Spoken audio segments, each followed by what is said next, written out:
Good afternoon, everyone.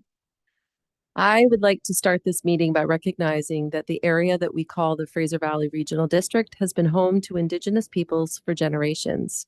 There are 31 communities with reserved lands in the FERD's jurisdiction and as many as 69 groups with interests in the area.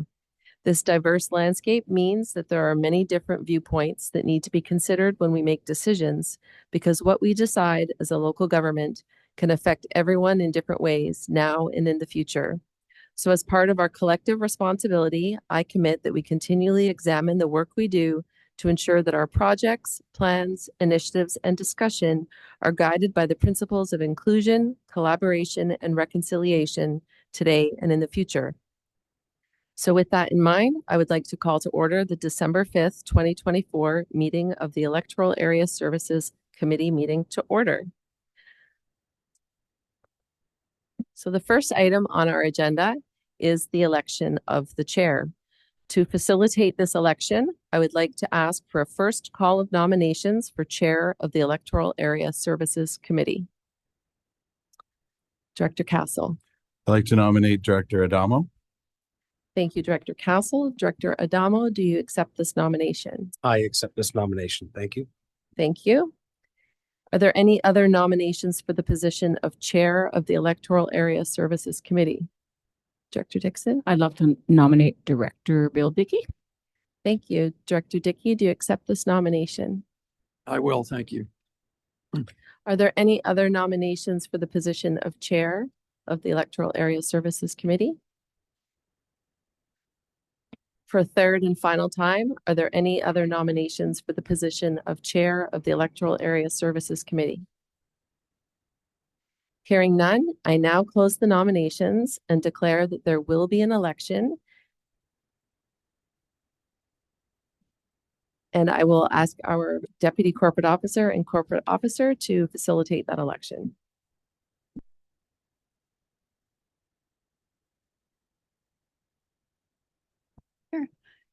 Good afternoon. So Director Castle, you were nominated first, so you have 1 minute to make a presentation or a speech.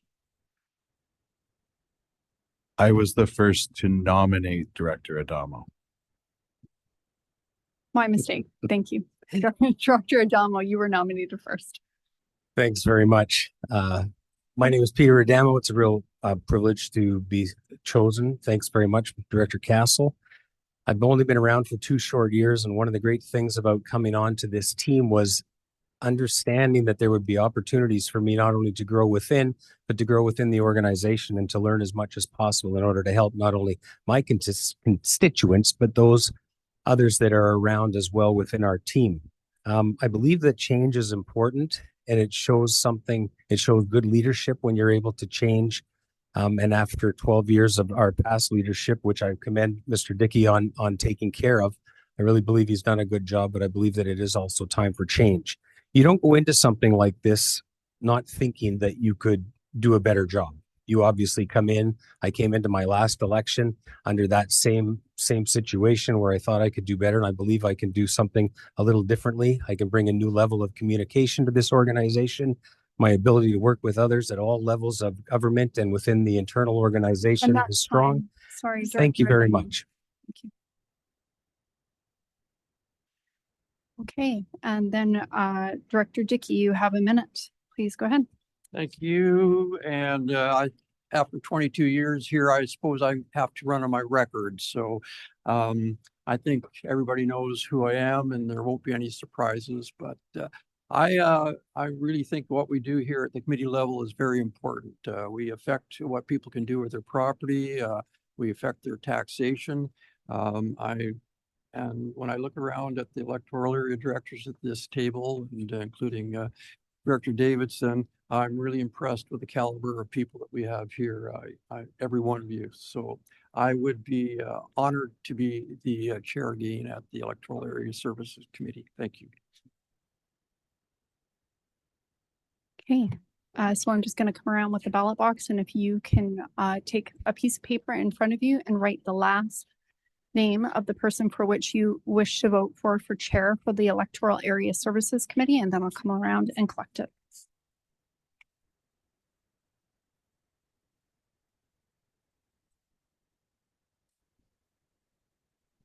And sorry, just a note here that myself and Kelly Lonsborough will be acting as the election officers for this.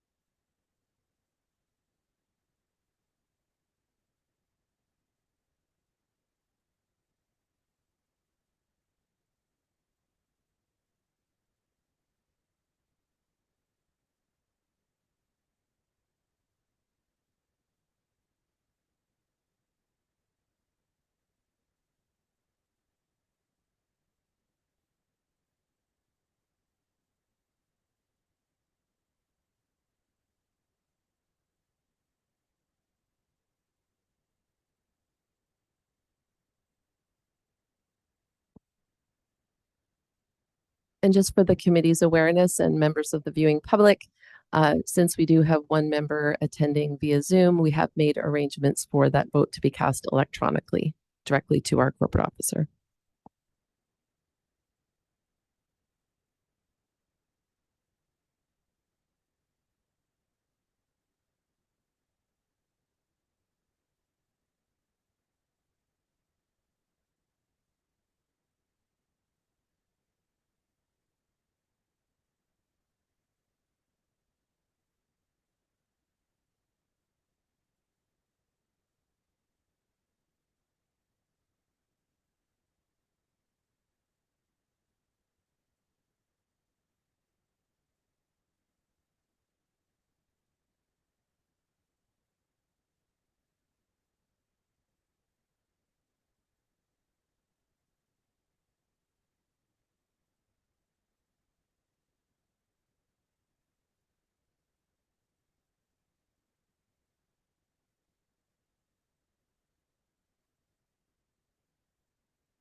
It is my pleasure to announce Director Dickey as the newly elected chair for the Electoral Area Services Committee. At this time, I would ask that Director Dickey take the position of chair and chair the rest of the meeting, but I would also like to ask him to direct staff to facilitate the election of the vice chair.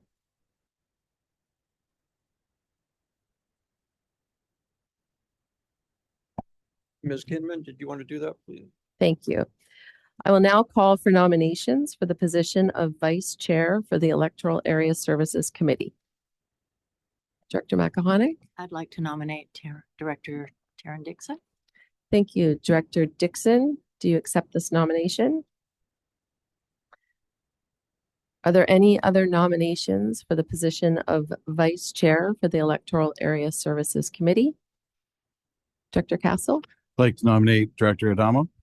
Thank you. Director Adamo, do you accept this nomination? Yes, I do. Thank you. Are there any other nominations? For a third and final time, are there any other nominations for the position of vice chair of the Electoral Area Services Committee? Hearing none, I now close the nominations and declare that there will be an election for vice chair of the Electoral Area Services Committee. The procedures allow for each of the nominated individuals for vice chair to address the committee for 1 minute. Director Dixon, you were nominated first. You have the floor. Thank you, Ms. Kinman, and thank you very much for the nomination.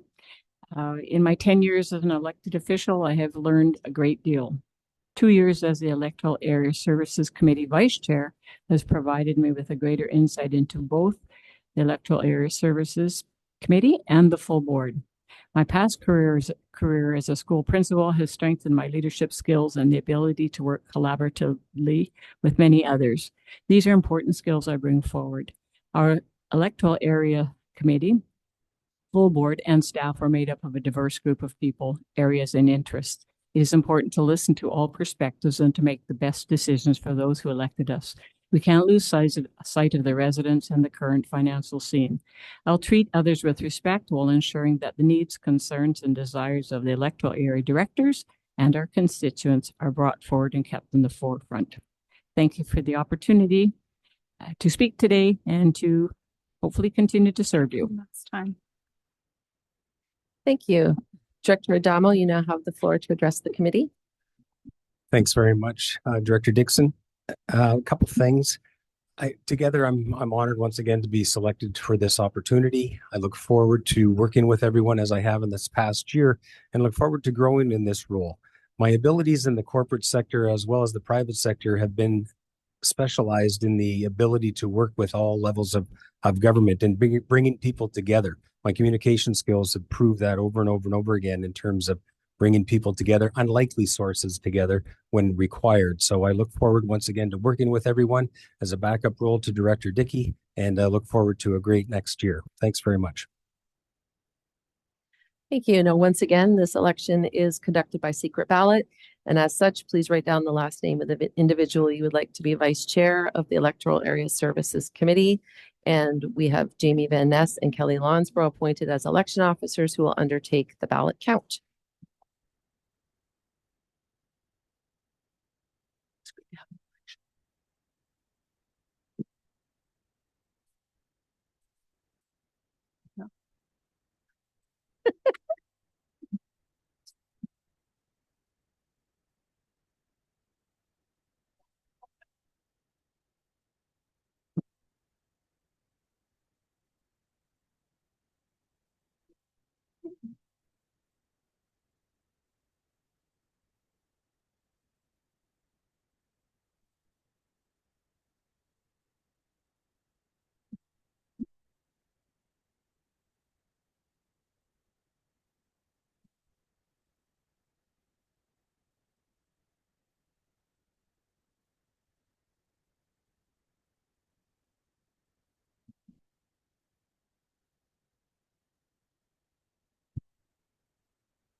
Thank you.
We have a tie. I would now ask our corporate officer, Jamie Van Ness, to outline the elections procedure in the event of a tie after voting.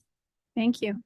So I'm just going to read directly from our procedure bylaw. There's an excerpt out of the agenda here as to what the procedure is with a tie vote. If there's a tie vote between two or more persons with the most votes, the persons who are tied remain in the election for the office of, in this case, vice chair. The corporate officer must continue to conduct votes to break the tie until a person emerges with the most votes, who shall then be declared to the office of vice chair. Now, prior to the next round of voting, persons who are tied shall be afforded an opportunity to address the committee for an additional 1 minute, followed by a 10-minute recess between each vote. So what we will do is we're going to repeat the process, and we will have Director Dixon have an additional 1 minute speech, and then Director Adamo a 1 minute additional speech, and then we will recess for 10 minutes, and then we will revote. And we continue this process until there is until a winner emerges.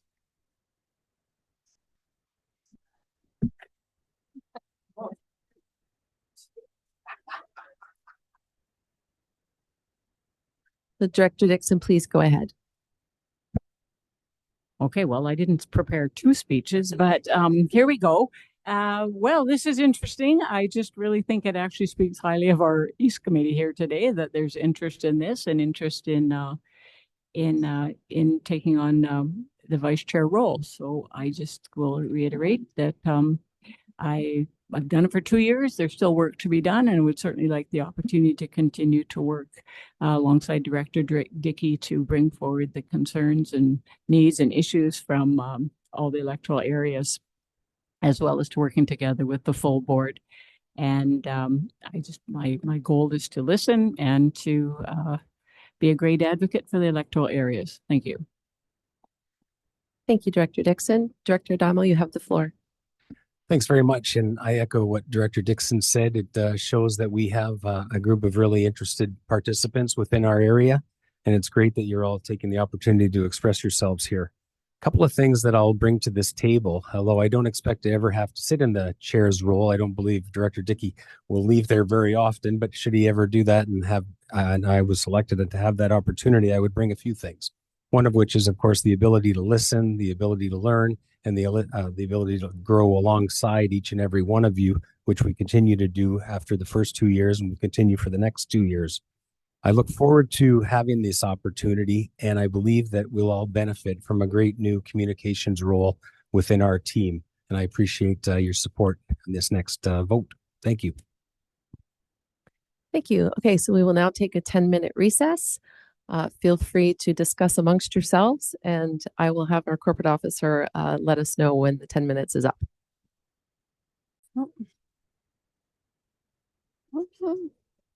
That 10 minutes is over. So thank you, everyone. So just as a reminder that this election is conducted by secret ballot, and as such, please write down the last name of the individual you would like to be vice chair of the Electoral Area Services Committee.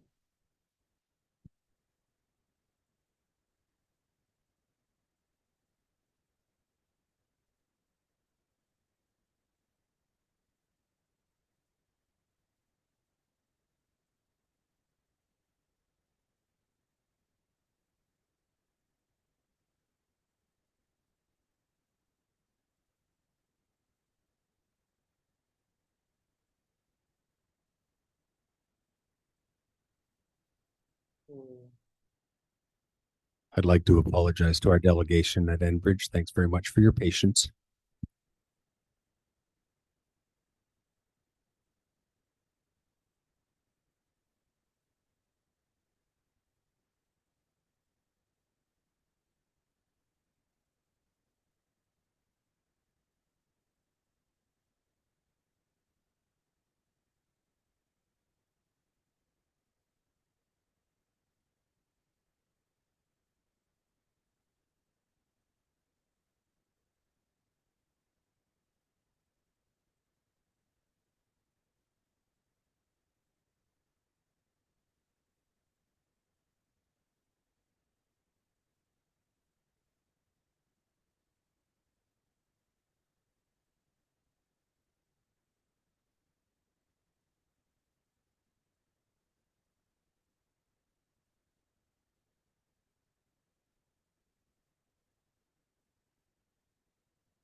Okay, thank you for your patience. We still have a tie. So in the interest of moving forward with the business of today's agenda, I would like to suggest to the committee that you could pass a motion to allow the chair to continue with the remainder of today's agenda and move the election of vice chair to the January 2025 EASC meeting, allowing committee members to have further discussions on that position. Otherwise, we can go back to the process that we just conducted and have another election for vice chair. Okay. Directors, what would be your preference? Director Castle, I'd move a motion that we defer the election of vice chair to the January meeting. seconder. Second, Director Makahonic. Any discussion? Hearing none. All those in favor? Contrary? Motion's carried. Director Wardenberg, are you opposed? Thank you. Thank you very much. So the next item on the agenda then would be remarks by the Electoral Area Services Committee Chair. Okay, thank you, Ms. Kinnaman. And I'd like to thank Director Adamo and for his standing forward today for this election, and Director Castle and Director Dixon also for taking interest in the elections recently. I'd like to thank everyone again for choosing me to be chair. I really do think that what we do here is important, and that government institutions and political systems are what protect people's property rights, which ensures we have the rule of law, that there's no tolerance for corruption. These are the things that separate out the winners from the losers in our world scene, I think, and it's important that we do this. When I look around the committee table here, I see some very strong, capable people, and that makes me feel very confident that we'll do a great job on this going forward. And not only do I look at each of you as a valued colleague, but as a valued friend. So that's not to say that we don't have our headwinds here. I think that, as an old Roman said, through chances various, through all vicissitudes, we make our way. So I will get off my high horse now and turn things back to Ms. Kinnaman. Thank you. Well, not so fast, because the next item is your report from the Regional and Corporate Services Committee meeting, if you would like to provide one. Thank you. We had a rather truncated meeting this morning, and the only comment that was made that was outside the agenda was regarding the dispute adjudication agreement.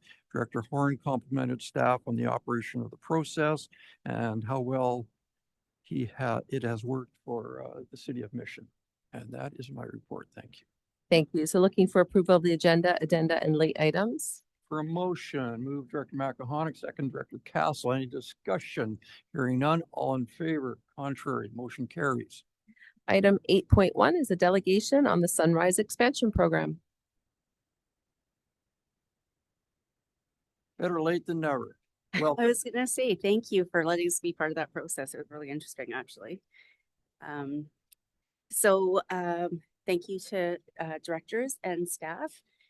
Jesse and I are here today. So my name is Jennifer Brocara, and I'm a community and Indigenous engagement advisor with Enbridge. And we're going to give you an update on our Sunrise Expansion Program. welcome.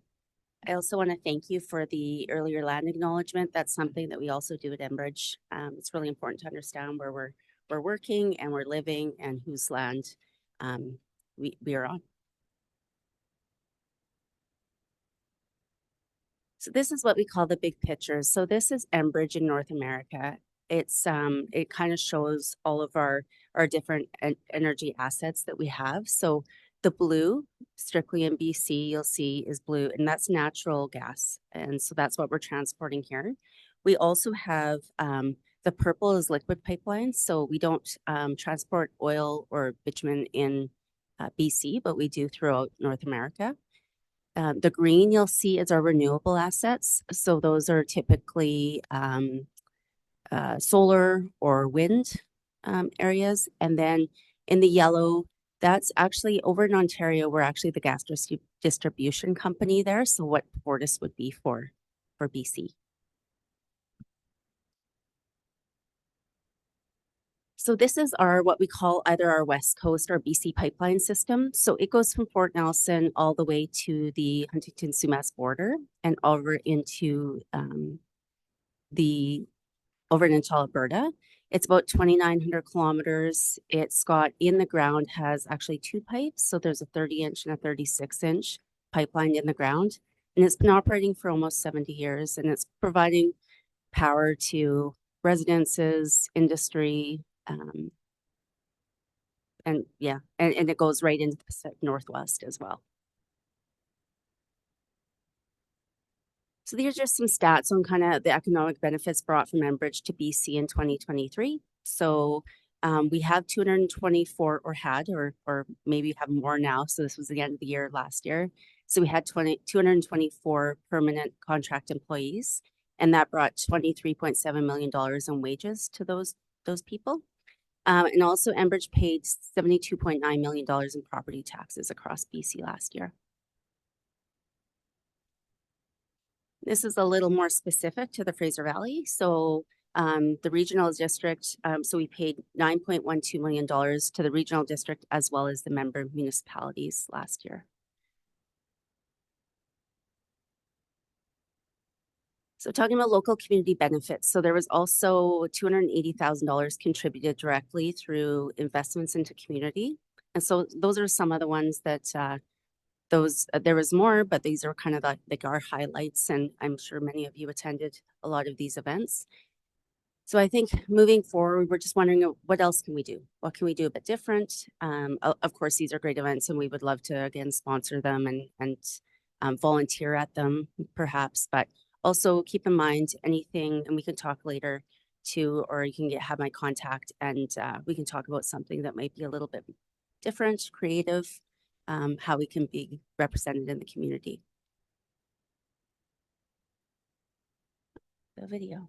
So this video is a really good one. It shows really where we're at the process on the project.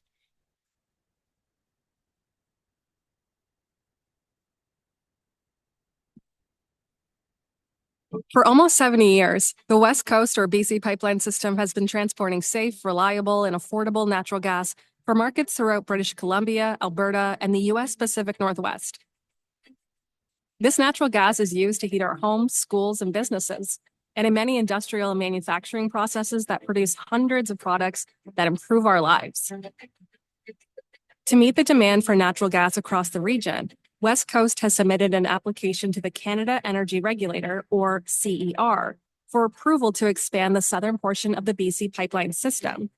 The Sunrise Expansion Program includes installation of pipeline loops and additional compressor units at existing compressor stations, with some units powered by electricity.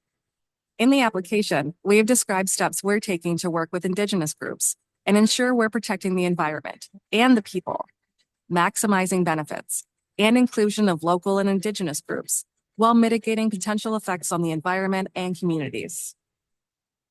If approved, the project will employ up to 2,500 workers during the peak construction period. These workers will be supporting local businesses, and the work will provide opportunities for local communities. Corporate and property taxes will also be paid to municipalities as well as provincial and federal governments. These tax dollars can help to pay for schools, hospitals, roads, and other public infrastructure. In total, this project will create economic growth of more than $3 billion over a period of 35 years. But before that, the project must undergo a regulatory approval process. Since early 2023, the project has been conducting studies and engaging Indigenous groups, governments, landowners, and other stakeholders to help develop the application. After the project application is filed, and once the CER provides a completeness determination, the regulators will issue a public hearing order and kickstart the regulatory review timeline. This hearing order will include key dates and steps for the public hearing process. The public hearing is an opportunity for interested people to be part of the regulatory process. Once the public hearing is complete and all views have been considered, the CER will make a recommendation to the governor and council regarding whether the project is in the public interest and should proceed, and if so, on what conditions. If the governor and council agrees, it will direct the CER to issue a certificate for the project. That means the project is approved. Then, construction can begin once West Coast has satisfied any necessary conditions. West Coast anticipates construction to start as early as the second quarter of 2026, with the project fully operating by the end of 2028. We're happy to answer any questions you might have about the project or the regulatory process. For more information about the project or to contact us, please visit enbridge.com/sunrise.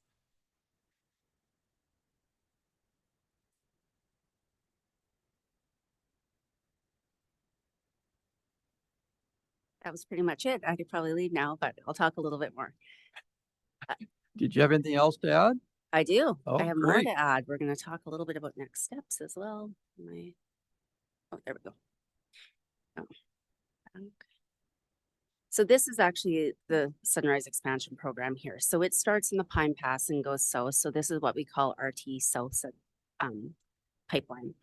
And so the idea is that, we need to increase the capacity. So there's been a request from our clients to increase capacity, not only in BC, but also into the States.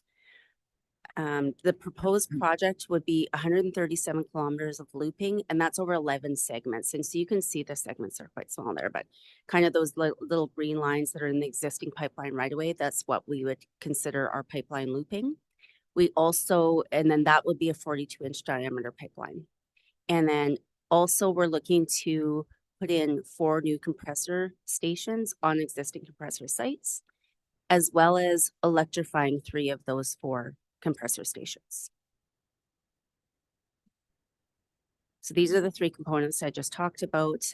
So you can see there, so Othello, like the compressor stations that would be in the district, the regional district areas.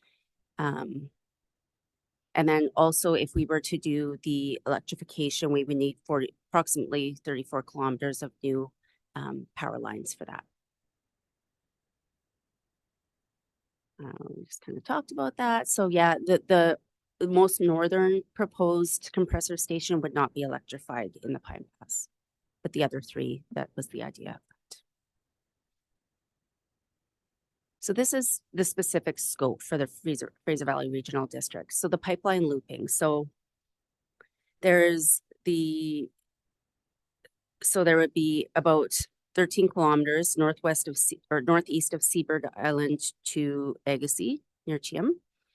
And then also there'd be about 4 kilometers southeast of Abbotsford to the Huntington Meter Station.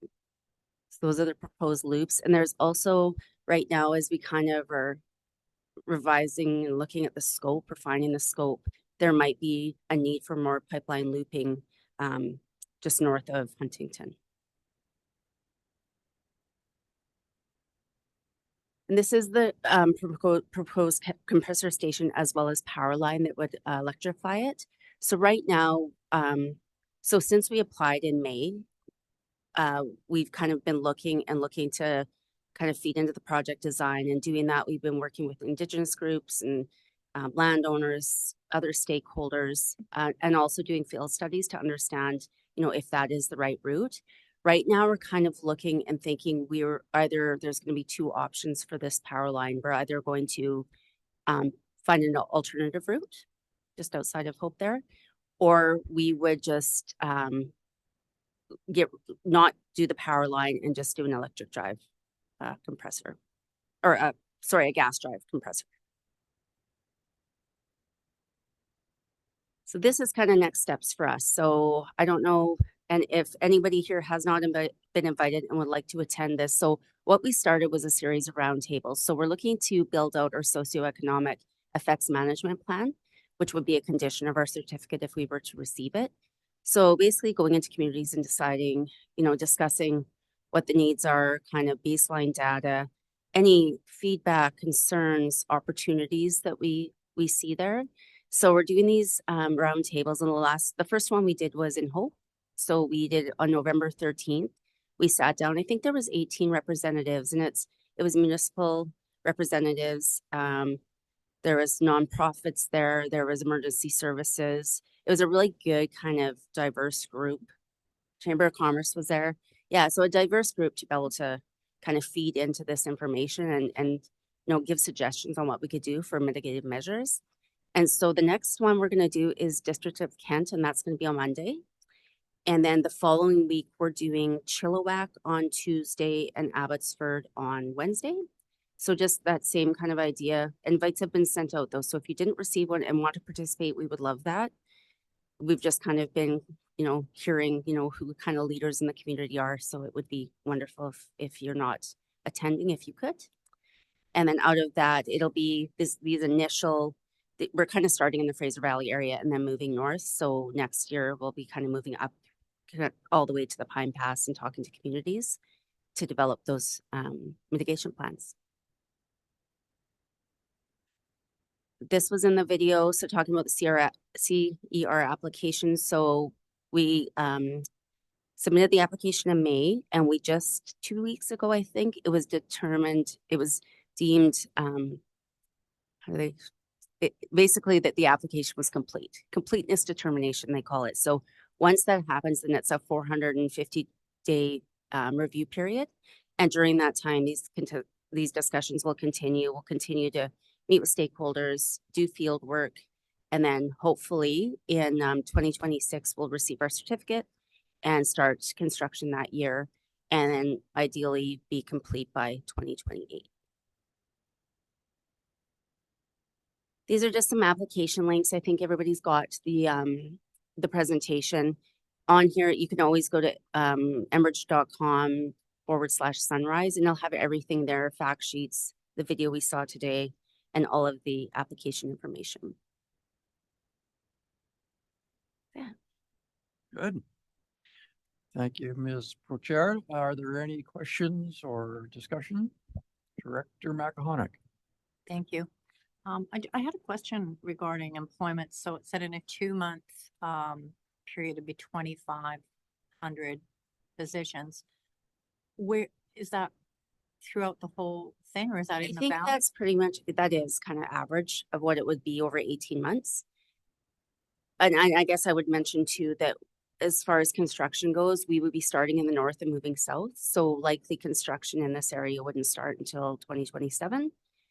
And they're saying kind of like with compressor stations, I believe it's right around, it'll be about a year, less than a year, and probably like 250 workers. Okay. So that's kind of what to expect. I do have more information on that, and I will share it with you guys too. Okay, so my next question would be, how many permanent positions would that provide with this new project? I wouldn't say probably any, possibly maybe some plant operators, just because they will be managing, like obviously instead of one compressor station, there will be 2 side by side, but likely they could maintain that with the staff they have now. But we're always looking to hire as well. So I can share information on that, where to go as well. But as far as it's more of a construction, that would be the need for workers. Thank you. I was just curious. Thanks. Yeah, for sure.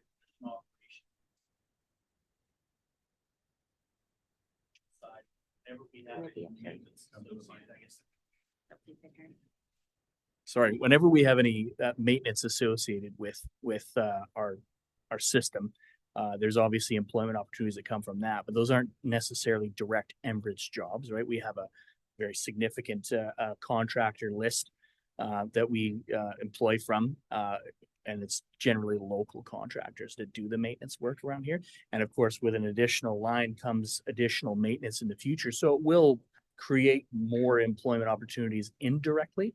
But as far as additional Enbridge jobs, like Jennifer said, not too many. Good.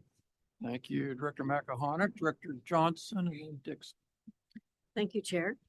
Thank you for your presentation. I just have one question in regards to the 2023 tax season. Mm-hmm. Is any of this 9.2 million general contributions, or is all of it in the form of property taxes? It would be property taxes. Yeah. So our compressor stations and pipeline impacts. Yeah. Okay, thank you. Thank you, Director Johnson. No. My question would be that $9.2 million and that goes to the FBRD and the municipalities. Yes, You don't that have, is combined. you don't have a breakdown I can for break the that. I can electoral get that areas. breakdown. I'm Pardon me? sure. I can get that breakdown. That would be interesting. And I guess the other thing I would add, and when I said it's compressor stations and pipelines, that's not totally true because we actually do have a office in Abbotsford. Currently, we don't have staff in it, but we do have an office space there, so we would be paying municipal taxes there. Good. Thank you. The other thing I was curious about that Othello compressor station, is that the city of Hope jurisdiction or is that outside? We were just talking about that. Yeah. I'm gonna let Jesse talk to that one. I'm about 99% sure that it's just outside of the District of Hope. So I believe it is within electoral area B. So, and actually we do have an office in at that compressor station as well. It's actually our third biggest office in BC. So it's a decent. Life is not fair. Director Adamo, once again, more. Okay. I don't see any other questions or discussions, so I do thank you very much. Yeah. Thanks for having us. Appreciate that. And if you could break down that taxation, can that totally would do be that. wonderful. I don't know if you need a card to get an email. Yeah, out. could I do that? Perhaps we could just have her provide it to staff and then we Okay. can distribute to all 8 of Yes, you. and for sure. And also with that said, a little bit more about the roundtables if anybody wants to participate and the social investment or the community investment stuff as well. If anybody has any thoughts on that, I'd love to hear it. Okay, real pleasure to have you come out today. Thank you. Ms. Kinnaman.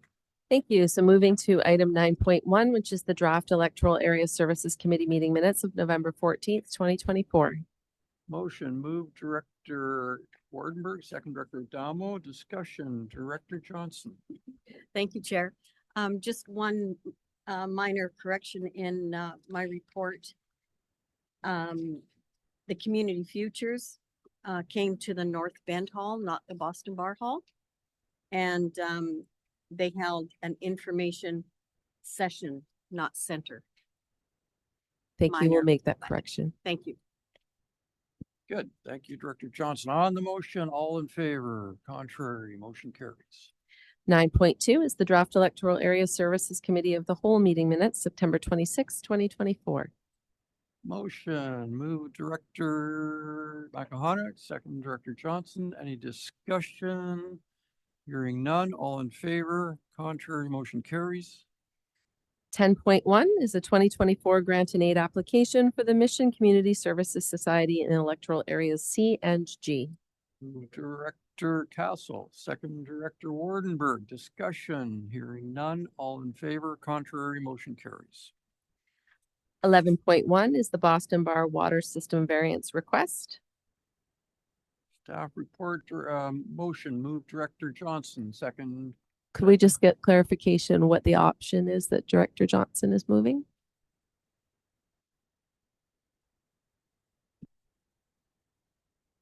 Yes. Option 1, please. Thank you, Director Johnson. Motion, seconder, Director McElhannock, discussion, Director Johnson. Yes. Thank you, Chair. I just want to say that I do support this motion. And it's my understanding that the 20 lots that are south of this property are actually one big lot. And so if at some point a developer were to come in with a plan to do something, they would also have the money to upgrade the water system. But I'm not anticipating seeing anything happen there in my lifetime anyway. Thank you. Good. Thank you, Director Johnson. Director Castle. Thank you, Chair. I don't think in the report it actually says what the purpose of this is. Why are they doing this? Are they building houses on those lots or what are they doing? Perhaps we'll just turn this over to Sterling Chan, our Deputy Director of Engineering, to respond to that one. Through the chair to Director Castle, the applicant has indicated that they want to use the sites for affordable housing. Okay, thank you. And is there any fire protection? Are there any hydrants along that stretch currently? There is a hydrant to the north of that area. And does it have enough flow to operate It does. effectively? That, It that does? hydrant is connected to the larger 8-inch main. Okay, so there is a hydrant that can service that stretch? Yes, there is. Yes. It Okay. is. It is a little bit further away than our bylaw would require, but it does have, it is connected to a proper water main and has capacity. Okay, awesome, thanks. Thank you, Director Castle. Director Dixon. Thank you, Mr. Chair. Just a little bit curious more than anything. I see there really isn't a recommendation, but is there anything we should be aware of, like potential negative impacts of if this were to happen? Through the chair to Director Dixon, yeah, there isn't a staff recommendation with this because essentially the variance request is asking to defer works and servicing costs that a potential future developer may incur, i.e. those 20 vacant lots to the south. So, there's a potential that a developer could come in the future and want to do something with that land and would question, why the bylaw wasn't followed as written and servicing brought further down. The point that was made was that these subject properties, as well as the properties to the south, have sat vacant for an extremely long time. And the argument is that it's better to have something than nothing, but it's a question of, weighing community benefit versus potentially deferring costs. Thank you, Director Dixon. Director Davidson. Thank you. I'm just wondering, so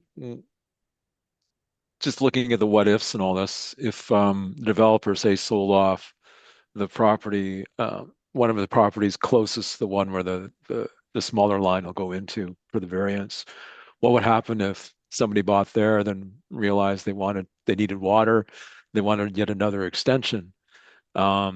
We'd be tearing up the small line and putting in bigger line, or how would that work out? Through the chair to Director Davidson, it would they'd either be coming back to the committee and to the board with another variance request, assuming that there was capacity to continue extending that smaller line. Eventually it won't have capacity to keep being extended further and further south, or they would have to basically re-enread the entire length and extend a full-size water main. And who would bear that cost? It would be the new applicant. Okay. So, okay. Yeah, it seems a little, there's room for this to go sideways should the developer start selling off the lots one by one, I think. But if that seems improbable and unlikely for the next generation, then I can support it. Is that basically aligned with your understanding, Director Johnson? This is through to you. Through the chair. Director Johnson. Thank you. The property used to be J.S. Jones, and they have gone into receivership.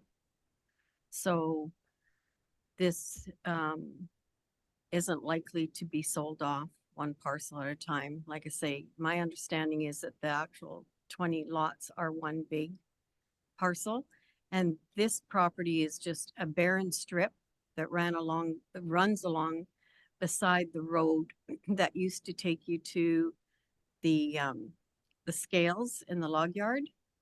So there's potential for not much there at all. And like I say, if by some amazing undertaking a developer decided to put something there, it probably isn't going to happen in my lifetime. So for our community where nothing is happening, I see this as a bonus, and really want to see it go forward to do something versus having nothing. Thank you. Good. Thank you. you, Director Johnson. So it appears this isn't an ideal situation, but I think Director Johnson's communities are experiencing some major economic challenges, and perhaps some allowances should be made to reflect that. See no other discussion. All those in favor? Contrary, the motion carries. 12.1 is the Agricultural Land Commission application for placement of fill at 36041 Hartley Road in Electoral Area F. Motion. Move Director Davidson, second Director Dixon. Any discussion, Director Davidson? Yeah, thank you. Just let me get my stuff together. So a lot of community feedback on this one, lots of discussion on community Facebook pages. Given this applicant's history in the area, community trust is very low. And a lot of this is about understanding what performance guarantees may or may not be in place. Bringing in fill is no longer a cost to anybody doing any development or anything with their land. It's revenue.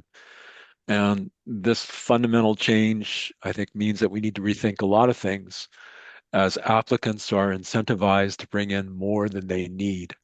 And we need that kind of risk management thinking incorporated into the referral framework that's referred to in the staff report, but this particular property isn't part of it, and hopefully into a future soil deposit bylaw.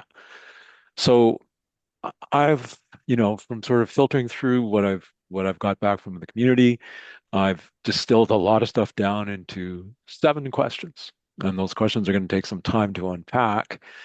But I think the answers to those questions can help inform our discussions on this referral framework that's forthcoming. So I'm a couple of minds. One is to just cut loose with these questions, or the other is just basically say, well, refer it back to staff. We can talk with them in greater detail, just talk about some of the more in-depth risk analysis. And I guess I'm trying to get a sense of what the board would like to do on this, because I think there'll be a discussion on this if we go through this as a committee. But maybe that discussion is necessary anyway. So before I sort of launch back, maybe I should turn it back to somebody else for their comment. Okay, thank you, Director Davidson. Perhaps staff would like to weigh in on this?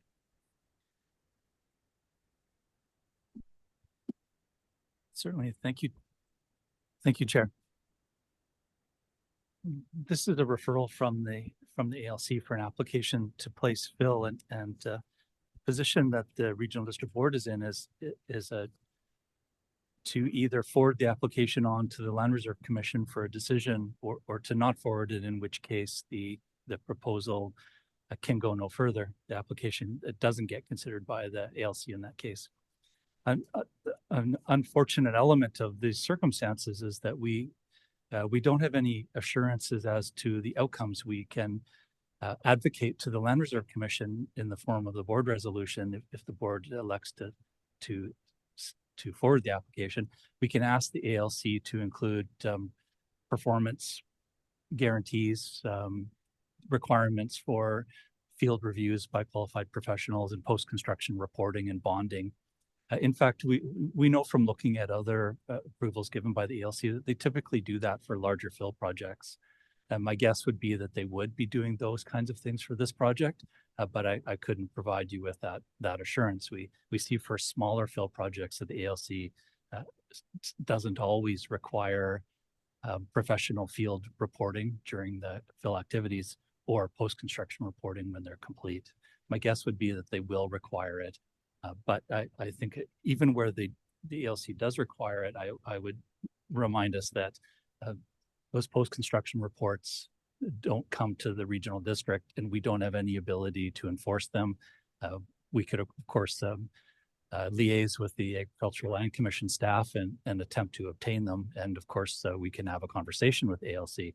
But once the board elects to forward, if the board elects to forward this application to the ALC, it leaves our hands and we have no further control over the matter.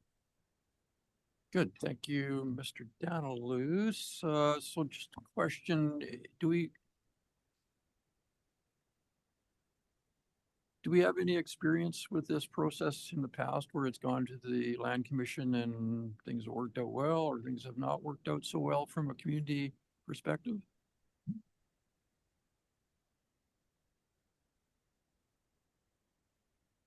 I can't think of an instance where there's been a clear feedback loop where the board has forwarded an ALC application, things have gone wrong, and there's been a feedback loop. That's something that we could look into more and investigate the ALC approvals that have occurred in our jurisdiction. But that being said, at a staff level, at any rate, we have confidence in the work of the commission. They're quite they scrutinize fill applications. They're reluctant, from what I've seen over in our review of approvals over the last couple of years. They're fairly reluctant to approve fill applications that are egregious or of a scope and scale that's not appropriate to the farming benefits. And so that would be my instinct, if you will, that that we could rely on the ALC to do a fairly robust job of tracking and monitoring fill placement such as this. Now, that said, what's important to the ALC is farming, and they may not share the same kinds of concerns that FERD electoral area directors have. For example, concerns about trucking or hauling or community noise, those kinds of things.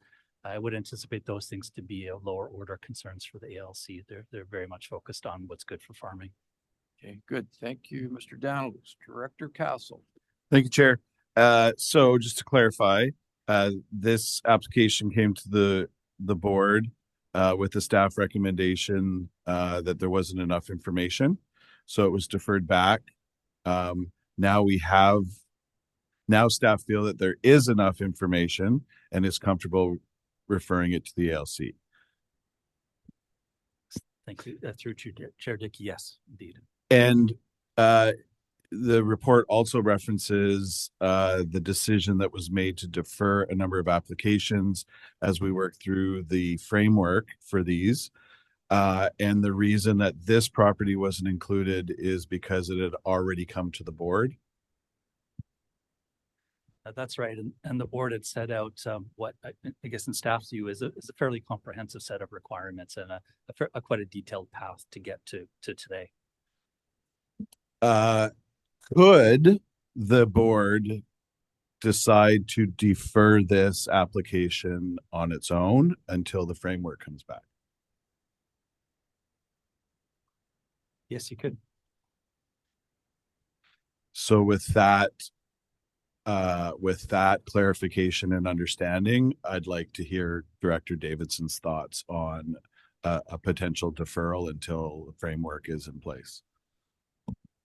Okay, thank you, Director Castle. I believe Director Davidson's already spoken, so I'll look to Director Dixon. Thank you, Mr. Chair.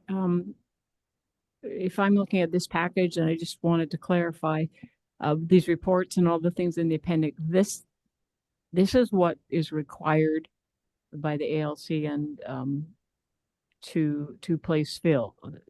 They've got reports from the engineers and the traffic and these are the current requirements for the ALC and what we'd be hoping as a board that people, at least on the agricultural land, are doing before placing fill.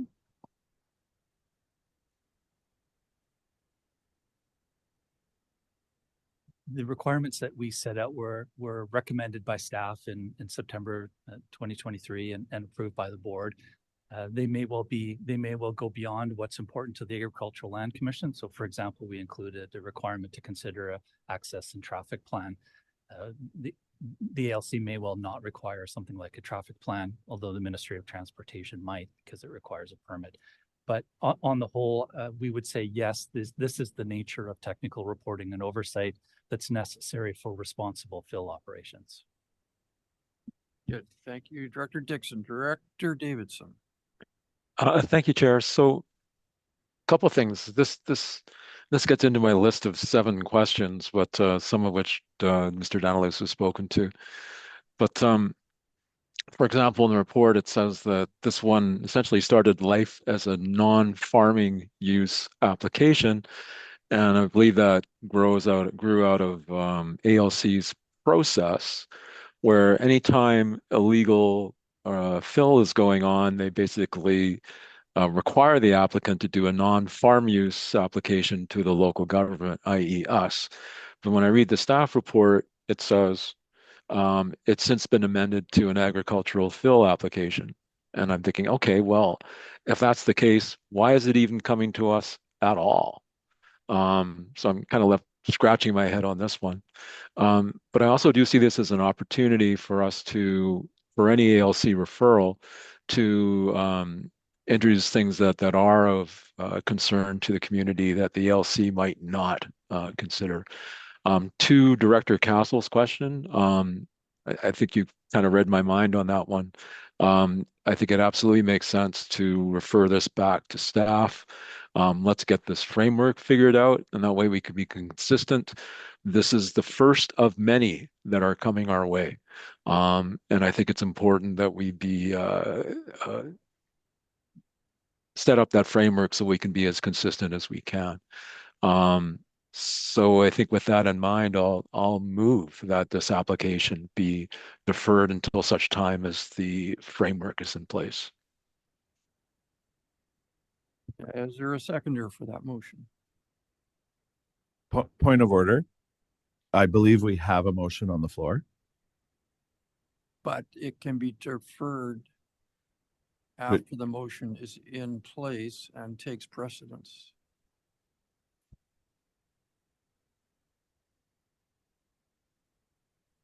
No second? We're waiting.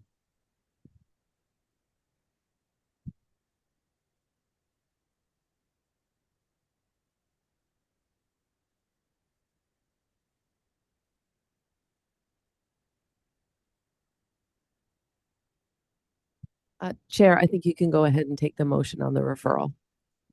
So we're looking for a seconder. Director Dixon seconds. So on a motion to defer or refer, there is no discussion except on the issue of the referral.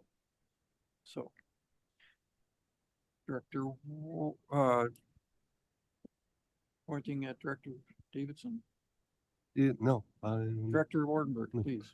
Yeah, so this is including, I guess, through the chair to staff, how long would it take to bring forward the frameworks? So my understanding is there is to be no discussion except on the referral. And I think that relates to Okay. the place and time of when Good. that would come back. So maybe we'll just ask Mr. Daniels if he has an estimated time of when that framework will be coming back to the committee.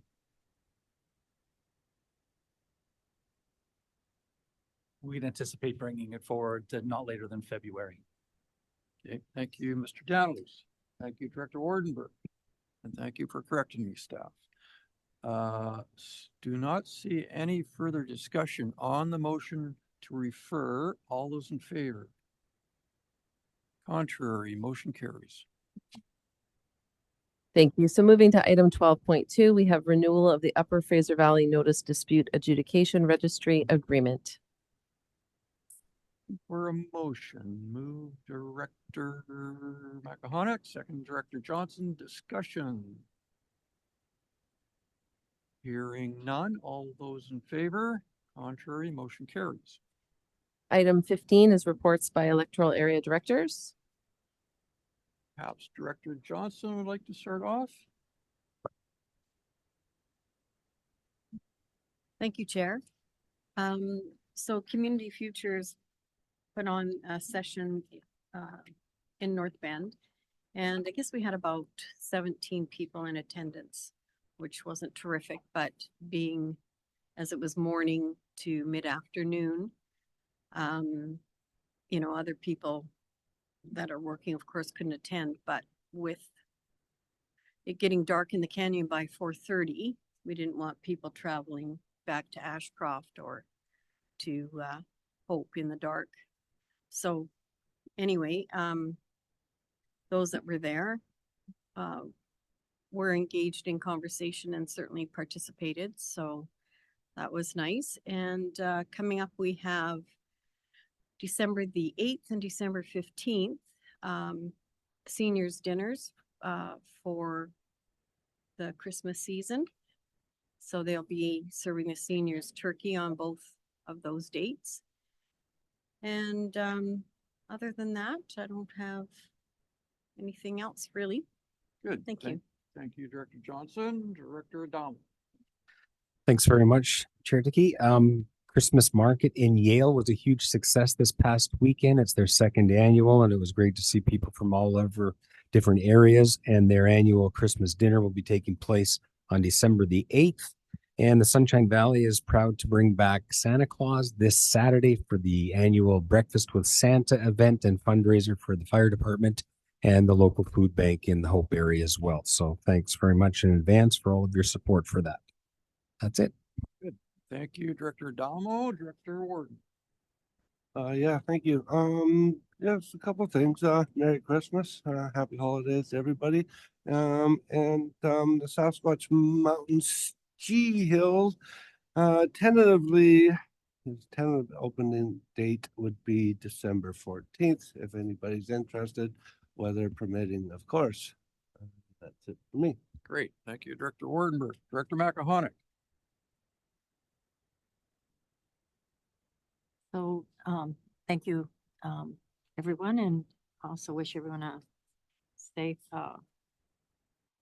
and peaceful holiday season. And I just wanted to report a final report out. I did report it the board as a whole, but I wanted to for a rally in the valley fundraising event for the families impacted by the 2021 atmospheric river. So I'd really like to thank the volunteers that came out, and it really pulled community together, and the sponsors, and we were very well supported, and the community that came out and made sure it was a sold out event so that the impacted residents really felt supported. And we raised $10,769 for the next steps for the families, and I'll be meeting with them on Sunday.